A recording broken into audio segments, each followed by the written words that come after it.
Setelah itu, Rasulullah melanjutkan perjalanannya menuju langit keempat. Langit ini disebut Zahir dan dikatakan terbuat dari tembaga. Namun ada pula pendapat yang menyebutnya terbuat dari perak. Di langit keempat, terdapat malaikat penjaga yang dikenal sebagai malaikat Kasbiyail, atau disebut juga sebagai malaikat air mata. Selain itu, di langit ini pula terdapat Nabi Idris alaihi salam. Ketika Rasulullah Shallallahu Alaihi Wasallam tiba, Nabi Idris menyambut beliau dengan penuh kehangatan dan mendoakannya.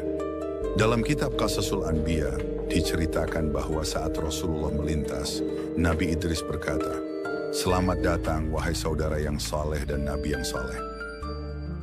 Dalam kitab Qasasul Anbiya disebutkan bagaimana Nabi Idris bisa berada di langit keempat.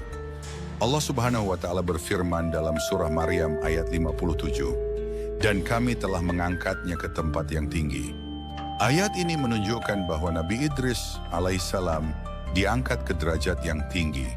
Hal ini juga ditegaskan dalam berbagai kitab seperti Asy-Syalihin, serta hadis-hadis sahih dalam riwayat Bukhari dan Muslim mengenai peristiwa Isra Mi'raj yang menyebutkan pertemuan Rasulullah dengan Nabi Idris di langit keempat. Menurut riwayat Ibnu Abu Nujai, Nabi Idris diangkat ke langit tanpa mengalami kematian, serupa dengan pengangkatan Nabi Isa alaihissalam. Pendapat ini juga dikemukakan oleh Ad-Dahhah Ibnu Muzahim.